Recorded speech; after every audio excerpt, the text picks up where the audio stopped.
Shri TP. Sreenivasan, മുൻ ambassador, നമുക്കിപ്പം ടെലിഫോണിൽ. ശ്രീ ടി.പി. ശ്രീനിവാസൻ, നമുക്കെല്ലാം രോഷമുണ്ടാക്കുന്ന തരത്തിലാണ് ഈ വാർത്ത കേൾക്കുമ്പോൾ. ഇപ്പോൾ കൈ ബന്ധിക്കുന്നു, കാല് ബന്ധിക്കുന്നു, ഇങ്ങനെ പലവിധ റിപ്പോർട്ടുകൾ വരുന്നു. നമ്മളിപ്പോൾ നേരിട്ട് കാണുന്നില്ലെങ്കിൽ ഈ റിപ്പോർട്ടുകളെല്ലാം സൂചിപ്പിക്കുന്നതും കേന്ദ്രം അംഗീകരിക്കുന്നു. ഇപ്പോൾ കഴിഞ്ഞ ദിവസം വിദേശകാര്യമന്ത്രിയുടെ ഉൾപ്പെടെ പ്രതികരണങ്ങൾ മനസ്സിലാകുന്നതും കൈയും കാലുമൊക്കെ വിലങ്ങണിയിച്ച് കൊണ്ടുവരുന്ന സ്ഥിതിയാണ്. അതിൽ ഇടപെടാൻ ശ്രമിക്കുന്നു. ഇപ്പോൾ പ്രധാനമന്ത്രി നരേന്ദ്രമോദി അമേരിക്കൻ പ്രസിഡന്റുമായി സംസാരിക്കുന്നു. പക്ഷേ എന്തുകൊണ്ട് ആ നയതന്ത്രം വിജയിക്കാതെ പോയി? അത് ശരിയാണോ? ഈ നിലപാടിങ്ങനെ തുടരുന്നത് ശരിയാണോ? എന്ത് ചെയ്യാനാകും?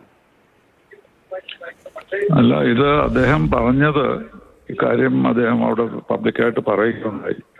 അവരെ തിരിച്ചു കൊണ്ടുവരുന്നത് നിയമാനുസരമല്ലാതെ മറ്റു രാജ്യങ്ങളിൽ പോയവരെ തിരിച്ചു കൊണ്ടുവരാൻ ഞങ്ങൾക്ക് വിരോധമില്ല. അപ്പോൾ അതിന്റെ അർത്ഥം അതിന്റെ ഒരു പ്രൊസീജിയർ ഏതായിരിക്കുമെന്ന് നമ്മൾ സ്പെസിഫിക് ആയിട്ട് പറഞ്ഞില്ല എന്ന് തോന്നുന്നു. അപ്പോൾ ആദ്യത്തെ അനുഭവം ഉണ്ടായതും അതിനുശേഷം വലിയ പ്രശ്നങ്ങൾ ഇവിടെ ഉണ്ടായ സ്ഥിതിക്ക് പ്രധാനമന്ത്രി അത് നേരിട്ടോ അല്ലെങ്കിൽ വിദേശകാര്യമന്ത്രിയോ ഇക്കാര്യം വ്യക്തമായി പറയണമായിരുന്നു. ഈ വിലങ്ങ് വയ്ക്കുന്നതൊന്നും ഞങ്ങൾക്ക് അക്സെപ്റ്റബിൾ അല്ല എന്ന്. അത് പറഞ്ഞതായി നമുക്ക് യാതൊരു വിവരവുമില്ല. പക്ഷെ പറഞ്ഞത് അക്കോർഡിംഗ് ടു എസ്റ്റാബ്ലിഷ്ഡ് പ്രൊസീജിയർ എന്നാണ് പറഞ്ഞത്. അപ്പോൾ ആ എസ്റ്റാബ്ലിഷ്മെന്റ് പ്രൊസീജിയർ എന്താണെന്ന് സ്പെസിഫൈ ചെയ്യാത്തതുകൊണ്ടാണോ ഇത് സംഭവിച്ചതെന്ന് അറിയില്ല. പക്ഷേ ഗവൺമെന്റിന് തീർച്ചയായും ഇതൊരു വലിയ തിരിച്ചടിയാണ്. കാരണം ഇത്ര നല്ല ഒരു സന്ദർശനം കഴിഞ്ഞിട്ട് വീണ്ടും ഇതുപോലെയുള്ള സെൻസിറ്റീവായിട്ടുള്ള കാര്യത്തിൽ അമേരിക്ക താല്പര്യമെടുത്തില്ല എന്നുള്ളത് തീർച്ചയായും നിർഭാഗ്യകരമാണെന്നേ പറയാൻ കഴിയുള്ളൂ. പക്ഷേ പ്രധാനമന്ത്രിക്ക് അറിയാമായിരിക്കും ഏത് തരത്തിലുള്ള ആവശ്യമായിരിക്കും അദ്ദേഹം മുന്നോട്ട് വെച്ചത് എന്നുള്ളത്. അത് പക്ഷേ ഒരു പബ്ലിക് സ്റ്റേറ്റ്മെന്റ് വാഷിംഗ് വെച്ച് ഉണ്ടായിട്ടില്ല എന്നതും സത്യമാണ്.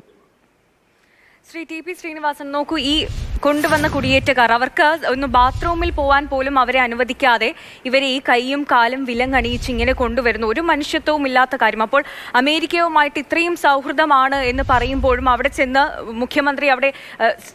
പ്രധാനമന്ത്രി അവിടെ US സന്ദർശനം നടത്തിയ ഒരു വേള അപ്പോഴും നമുക്കൊരു പ്രതീക്ഷയുണ്ടായിരുന്നു. ഇനി വരുന്ന ഒരു വിമാനത്തിൽ വരുമ്പോൾ ഇവരെ വിലങ്ങണിയിച്ച് മനുഷ്യത്വരഹിതമായി കൊണ്ടുവരില്ല എന്നൊരു പ്രതീക്ഷയുണ്ടായിരുന്നു.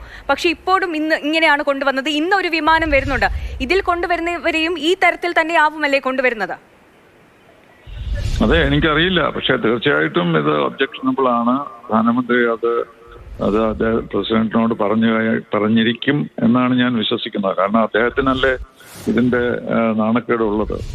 പക്ഷെ അത് വ്യക്തമായി പറഞ്ഞു കാണില്ലെങ്കിലോ അല്ലെങ്കിൽ അതിൽ വലിയ എസ്റ്റാബ്ലിഷ് പ്രൊസീജിയർ വഴി അയക്കുമെന്നൊരു അണ്ടർസ്റ്റാൻഡിങ്ങിൽ എത്തുകയോ മറ്റും ഉണ്ടായി എന്ന് വിചാരിക്കാം. പക്ഷെ എന്തായാലും ഇത് തീർച്ചയായിട്ടും ഒരു തിരിച്ചടി തന്നെയാണ്. ഈ നല്ലൊരു സന്ദർശനത്തിലുണ്ടായ നേട്ടങ്ങൾ നോക്കുമ്പോൾ ഇത് തീർച്ചയായിട്ടും ഒരു ഇൻസെൻസിറ്റീവ് ആയിട്ടുള്ള ഒരു ആക്ഷനാണ് അമേരിക്കയുടെ വശത്തുനിന്നുണ്ടാകുന്നത് എന്നെനിക്ക് തോന്നുന്നു.